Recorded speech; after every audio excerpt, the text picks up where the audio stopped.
नमस्कार. आजच्या संभाषणाचा विषय आहे वास्तव. आम्ही भौतिकवादी असलं पाहिजे की रासायनिक? आम्ही उत्क्रांतीवादी असलं पाहिजे की शास्त्रीय? आम्ही धार्मिकवादी असलं पाहिजे की तात्विकवादी? या अनेक चर्चेला गेले अनेक वर्ष उधाण आलं होतं. जो भौतिकवादी आहे तो धर्मवादीला नावं ठेवायचा, जो रासायनिक क्रांतीमध्ये समाविष्ट आहे तो निसर्गाला नावं ठेवायचा. आणि मग या सर्वातून आपल्याला एक गोष्ट लक्षात येते की हा संघर्ष सत्ता, संपत्ती, साम्राज्य, आधिपत्य, प्रतिष्ठा, पैसा यामध्ये हा समाज गुरफटलेला होता. आणि मग हा समाज गेले 2 महिने जेव्हा या विषाणूच्या चक्रव्यूहात अडकला आणि या सगळ्या वादाला पडदा पडला. आणि मग आज माणूस वास्तववादी झाला. वास्तव हे आहे की या जगाचा राजा निसर्ग आहे. म्हणून तर एका गाण्यात सांगितलं ना, निसर्ग राजा ऐक सांगतो. निसर्ग हा राजा आहे. मग सत्ता कुणाची आहे? निसर्गाची सत्ता आहे. मग कुणी निसर्गाला देव म्हणतं आणि मग देवाची सत्ता म्हणतं. कुणी निसर्गाला अल्लाह म्हणतं आणि अल्लाह का हुकूम म्हणतं. एकूणच हे निसर्ग चक्र आहे आणि हे एकमेकात अडकलेलं आहे. याची एक साखळी आहे, याचं एक चक्र आहे.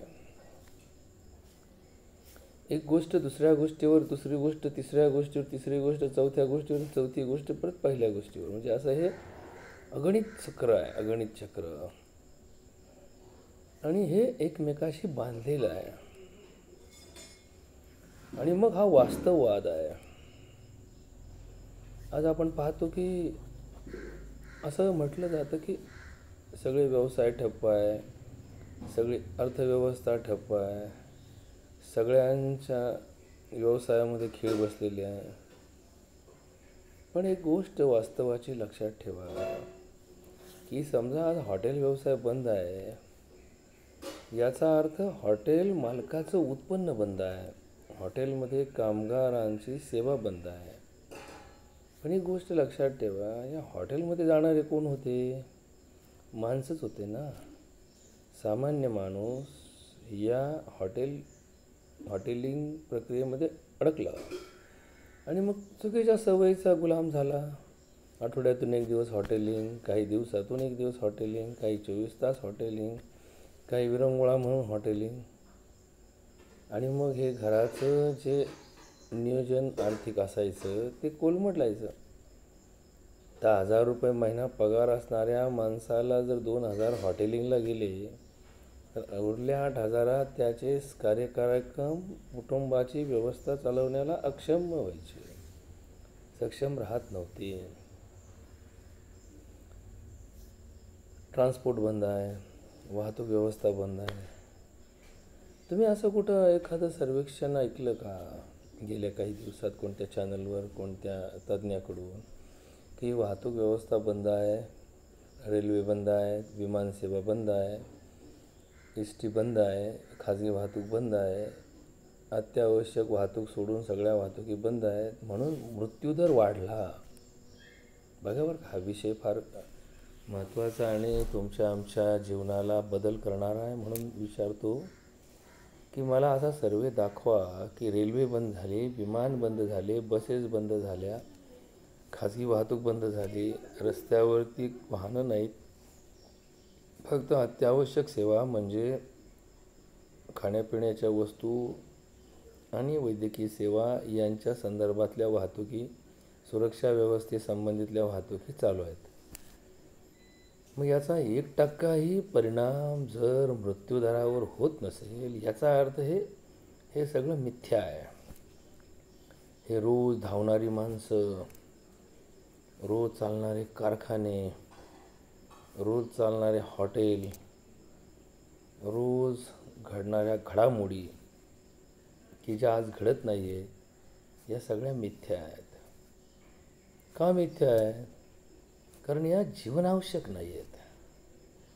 मग त्या जर जीवनावश्यक नाही आहेत, तर जीवनातील अर्थव्यवस्थेचा तो एक भाग म्हणून आम्ही जर स्वीकारला, तर सामान्य माणसाला तो भार पेलवत नाही आणि मग त्याचं जीवन व्यतीत होतं, दुःखी होतं, चिंताक्रांत होतं, तो संकटात सापडतो. आणि म्हणून आज जरी तुम्हाला या कोट्याधीशांचे, लक्षाधीशांचे, अब्जाधीशांचे उत्पन्न बंद पडलेले दिसले, तरी यांच्या उत्पन्नाला वाढवण्याचं काम कोणी केलं? सामान्य जनतेने केलं, सामान्य माणसाने केलं, हातावर पोट असणाऱ्या माणसाने केलं, की ज्याचं उत्पन्न तुटपुंज आहे, परंतु त्याला या चक्रव्यूहात अडकवलं गेलं, तो अडकला गेला आणि त्याचं नुकसान झालं. मग आज एक गोष्ट बरी आहे, गेल्या 2 महिन्यापासून त्याचं उत्पन्न जरी नसेल, तर त्याचा खर्चही थांबलेला आहे. त्याचं हॉटेलिंग लागणारे 10,000-5,000 रुपये बंद झाले, त्याचा पेट्रोल प्रवास खर्च बंद झाला आहे, त्याचा प्रवास उगाच विनाकारण बंद झाला आहे. अजून एक महत्त्वाची गोष्ट की जी तुम्हाला पटणार नाही, की गेल्या 2 महिन्यात वैद्यकीय व्यवसायात अत्यावश्यक सेवा सोडून जे रोज चालणारे वैद्यकीय सेवा आहेत त्या बंद आहेत.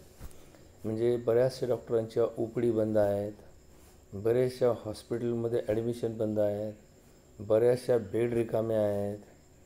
मग आता मला एक सांगा की जर एवढ्या बेड रिकाम्या आहेत, एवढे ओपीडी बंद आहे, एवढे हॉस्पिटल बंद आहेत, एवढी याची उलाढाल बंद आहे, तर मग मृत्यूदर का वाढत नाही आहे?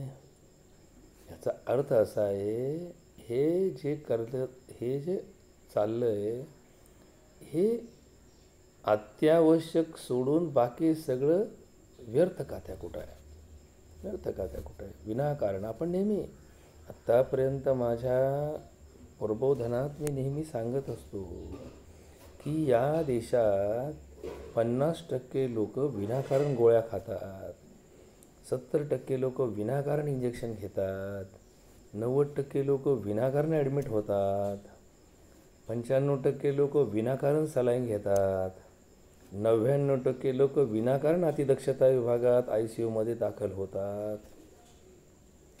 आज हे सत्य पडताळणीत आलेलं आहे. जी 50% लोक पहिली गोळ्या खात होती ती आज खात नाही आहेत, मग त्यांच्या जीवाला काही धोका नाही. 70% लोक जे इंजेक्शन विनाकारण घेत होती ती आज इंजेक्शन घ्यायची बंद झाली, काही त्यांना अडचण आली, उलट त्यांच्या अडचणीत घट झाली. का? कारण वेदनाशामक औषधं, विनाकारण अँटीबायोटिक्स खाणं, विनाकारण पित्ताच्या गोळ्या खाणं, या माणसाच्या शरीराला घातक आहेत. या इकोसिस्टीममध्ये हा प्रकार मानवी जीवाला तर घातक आहेच, परंतु त्याचा दुष्परिणाम निसर्गचक्रावर पण घातक आहे.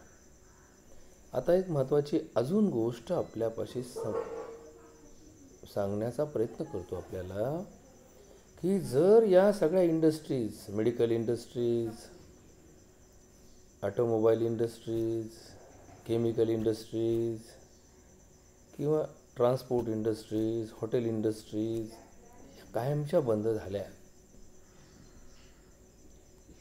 तर माणसाला या निसर्गाचा जास्तीत जास्त, नैसर्गिक संसाधनाचा जास्तीत जास्त वापर करायला संधी मिळेल.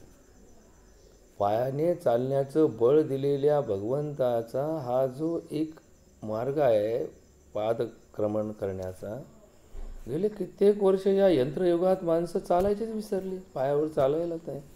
घरात सुद्धा 2 पावलं चालण्याची सुद्धा माणसं कष्ट घेत नव्हते. ज्या क्षणी घरातून बाहेर पाय पडेल तो पहिला पाय त्यांचा गाडीत पडायचा. 2 पावलं सुद्धा गाडी त्याच्या उंबऱ्यापासून लांब उभी करत नव्हते. का बरं? कारण असं आहे की सवयीचा दुष्परिणाम, सवयीचा गुलाम झाला माणूस. गुरुजी महाराज ग्रामगीतेमध्ये एक गोष्ट सांगून गेले, चुकलिया चुकती जाते, काही केल्या सुधरे नाते. चुकत जातं माणूस. आणि आळशी स्वभाव हा माणसाचा एक दोष आहे, आळशीपणा. प्रत्येकजण टाळायचं पाहतो. काम, जबाबदारी, कष्ट टाळण्याचा प्रयत्न करणारा हा मानवी स्वभाव आहे. आणि त्यात या सगळ्या चैनीच्या जीवनमानाच्या बदलत्या प्रक्रियेमुळं एक ओवी ग्रामगीतेतली सांगतो. ग्रामगीतेमध्ये तुकडोजी महाराज म्हणतात, कष्टासाठी कोणी मरो, प्रतिष्ठेसाठी आम्ही चुरो, लोभासाठी कुणासही स्मरो, ऐसेच झाले जनी. हा एक जो प्रकार आहे, म्हणजे पूर्वी धार्मिक लोक होती, म्हणजे काय रोज पूजा करायचे, रोज आरत्या करायचे, रोज नमाज पडायचे असं नाही. धार्मिक होती म्हणजे सत्यवादी होती. खरं बोलायचे, खरं सांगायचे. त्या खऱ्या त्यांना एक मोठा आत्मविश्वास असायचा की मी बोललो खरं. आता माणसाने स्वार्थासाठी, प्रतिष्ठेसाठी, सत्तेसाठी खरं सोडून दिलं हो. पैसा कमवण्याच्या नादात खरं बोलणं सोडून दिलं. प्रत्येकजण थोडा थोडा करता सरावात खोटं बोलायला लागला, पटाईत झाला. त्याची कौशल्य त्यांनी विकसित केलं की खोटं बोलून ते खरं कसं आहे हे पटवून देण्याचा कसा प्रयत्न त्यांनी विकसित केला आहे हे तुम्हाला काही वर्षाचे काही अनुभव त्याच्या जीवनात आलेले आठवा. मग तुमच्या लक्षात येईल की किती जण खोटं बोलतात, किती प्रभावीपणे खोटं बोलतात, की आपण खोटं बोलतच नाही हे कसं पटवून देतात. आणि मग हे या दुष्टचक्रात हा समाज अडकतो. पहिली लोक परोपकारी होती, दुसऱ्याचा विचार करायची, दुसऱ्याला काय वाटेल, दुसऱ्याला काही त्रास होईल का, दुसऱ्याचा काही फायदा आहे का, दुसऱ्याचं काही कल्याण आहे का, दुसऱ्याचं काही नुकसान आहे का, असं चिंतन नेहमी त्यांच्या डोक्यात असायचं. आणि ते ती कृती करत नव्हते की ज्याच्यात दुसऱ्याचा तोटा आहे. भले आपला फायदा असेल पण दुसऱ्याचा तोटा आला, आपल्या फायद्यासाठी दुसऱ्याचा तोटा होत असेल तर ती गोष्ट न करलेली बरी. अशा विचारात ती माणसं, ती मंडळी असायची आणि त्याला धार्मिक म्हणायचं. जो सत्यवादी आहे तो धार्मिक आहे, जो परोपकाराचा किंवा दुसऱ्याचा विचार करतो तो धार्मिक आहे. आणि जो कष्टाशिवाय जगण्याचा मार्ग स्वीकारत नाही, हरामचं खात नाही, हरामचा विचार करतही नाही, कष्टाला पर्याय शोधत नाही, असा माणूस धार्मिक असतो. मग त्या धार्मिक माणसाचे फायदे काय व्हायचे? त्याचं जीवन निरोगी असायचं. का निरोगी असायचं? तर तो कष्ट करायचा, त्या शरीराचे व्यायाम व्हायचे, शरीराच्या हालचाली व्हायच्या, पचनसंस्था चांगली राहायची, मेंदू तल्लख राहायचा. रोज ती गोष्ट वापरात असेल तर ती गंजत नाही. जशी एखाद्या वस्तू, सायकल, मोटरसायकल, गाड्या आज जशा 2 महिने काहींच्या बंद आहेत, त्या जेव्हा चालू करायला जाईल त्यावेळेस कदाचित आलो 2 मिनटं, ज्यावेळेस चालू करायला जाईल कदाचित त्यावेळेस त्याचे यंत्र लवकर चालू होणार नाही. कारण बरेच दिवस बंद असणाऱ्या वाहनांना म्हणा, घरांना म्हणा, एक विकृती झिटकते. जसं घरात जाळे होतात, वाहनांमध्ये बॅटऱ्या डाऊन होतात, एखाद्या बंद असणाऱ्या रस्त्यावरती धूळ साचते, वाहतुकीत वाहत असणाऱ्या रस्त्यावरती धूळ साचत नाही कारण ती सतत वापरत असते. आणि म्हणून आता आपल्याला एक गोष्ट लक्षात घेतली पाहिजे की जर हे काही दिवसानंतर हे वातावरण बदललं, या विषाणूंचा प्रभाव कमी झाला, माणसं फार दिवस हे लक्षात ठेवत नाहीत. आपण पूर्वी म्हणायचो की पुढच्याच ठेच मागचा शहाणा. या सगळ्या गोष्टी इतिहास जमा झाल्यात. लोक ठ्याचा रोज खातात आणि रोज वेड्यासारखं वागतात. हा एक जो माणसाच्या स्वभावातला बदल आहे तो आता सगळ्या बाजूनी पुन्हा एकदा पुनर्गठित करावा लागेल.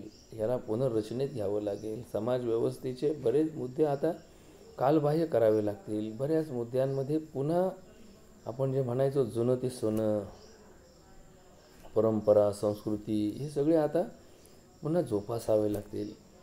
कारण एक गोष्ट लक्षात घेतली पाहिजे की माणसाला दीर्घायुष्य व्हायचं असेल.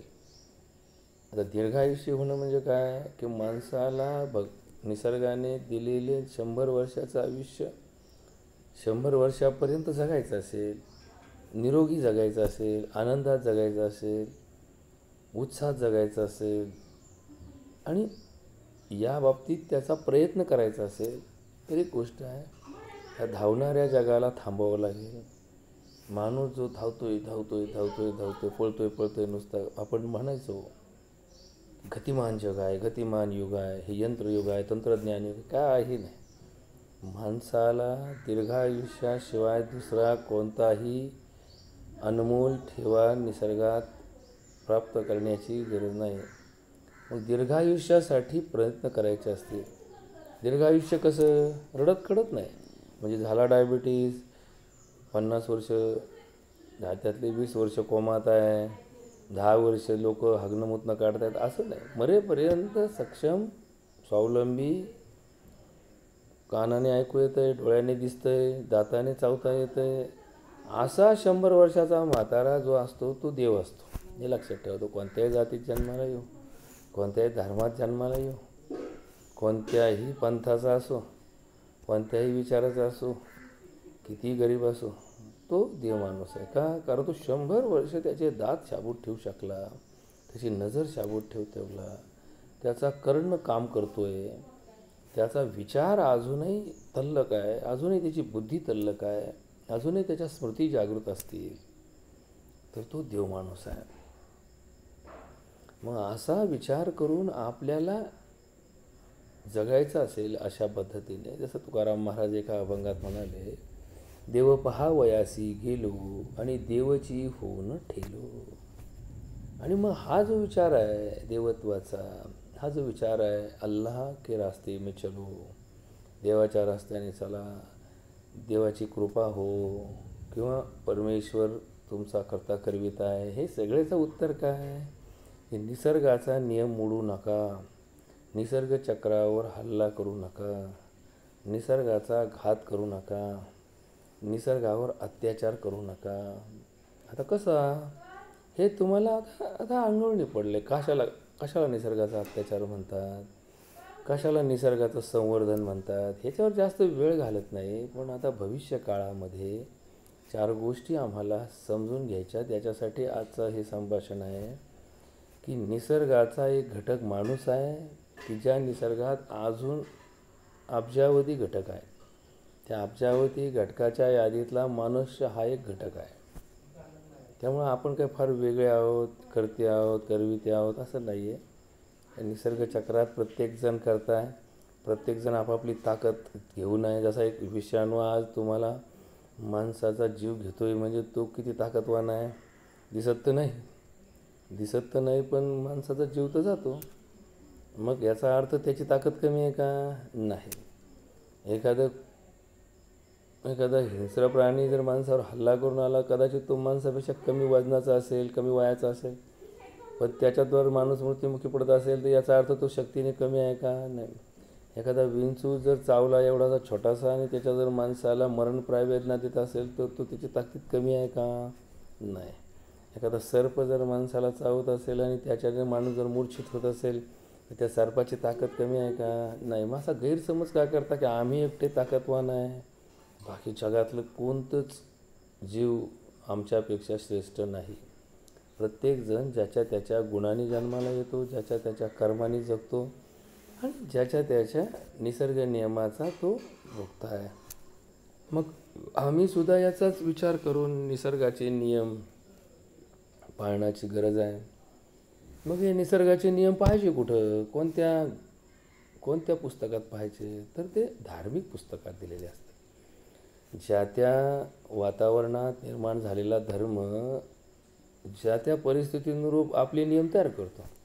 हिंदुस्थानमध्ये पहाटे उठण्याची जी प्रघात आहे तो या निसर्गाला धरून आहे की सूर्याचा उदय होण्यापूर्वी या वातावरणात ओझोनचा थर वाढलेला असतो आणि जो ऑक्सिजनचा सर्वात श्रेष्ठ असा घटक आहे आणि त्याच्यातून माणसाचं कल्याण आणि आरोग्य आहे. म्हणून सूर्योदयापूर्वीचा हा जो 1 तासाचा काळ आहे त्याच्यात जास्तीत जास्त ऑक्सिजन आपल्या श्वसनावाटे शरीरात जाईल यासाठी तुम्ही त्याच्या आधी 2 तास उठा ना. 2 तास उठा, 1 तास तुमचे प्रातः गोष्टी आवरा आणि 1 तास या हवेचा ग्रहण करा की जेणेकरून तुमच्या शरीरातील पेशींची आयुष्य मर्यादा वाढेल, त्यांच्या सुदृढ निर्माण होतील, त्या निरोगी राहतील आणि त्या निरोगी राहिल्या तर तुम्ही निरोगी राहाल. नाही तर पेशी रोगी तुम्ही निरोगी असं कधी होईल का? होणार नाही. शरीरामध्ये जेवढ्या संस्था आहे त्या सगळ्या संस्था जर व्यवस्थित काम करत असतील, त्या संस्थांमध्ये फ्रॉड नसेल, त्या संस्थांमध्ये पारदर्शकता असेल तर तुमची ही मनुष्य नावाची संस्था चांगली चालते. आणि म्हणून समजा एखाद्या कुराणमध्ये काही गोष्टी नियमात दिल्या तर त्या अरबस्थानाच्या भूमीमध्ये असणाऱ्या वातावरणाच्या अनुषंगाने त्या योग्य असतील. हिमालयाच्या वातावरणात झालेल्या हिंदू धर्माच्या गोष्टी या त्या तत्त्वज्ञानाशी जुळत्या मिळत्या असतील त्या निसर्गाशी.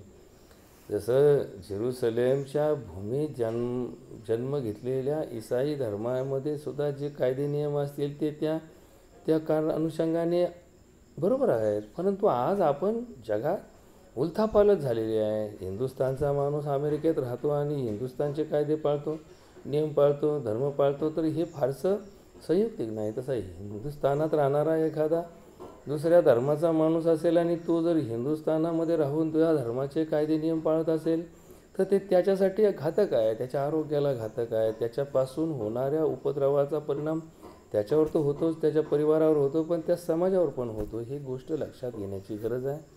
आणि म्हणून तुम्ही सुज्ञात जास्त न सांगता 4 गोष्टी सांगायचा प्रयत्न करतो की निसर्गात जास्तीत जास्त राहा. मग आपण जे म्हणतो की हा फ्लॅट सरफेस, मग तो म्हणतो की मला एवढा FSI मिळाला, हे सगळं सोडून त्या आपल्याला आपल्या शेवटी 10 झाडं आपल्याजवळ आहेत म्हणून आम्ही ती संपत्ती आपली मोठी आहे. जो 10 झाडं तोडून त्या ठिकाणी 10 कोटीची इमारत बांधतो तो किती शहाणा म्हणावा याच्यावर उत्तर नाही. विनाकारण औषधं खाऊ नका, विनाकारण प्रवास करू नका, विनाकारण डॉक्टर, वकील, इंजिनियर यांच्या भेटी घेत जाऊ नका, विनाकारण हॉटेलमध्ये जाऊ नका. पहिले लोक निमित्ताने बाहेर जेवायचे, आता लोक निमित्तानेच घरी जेवतात.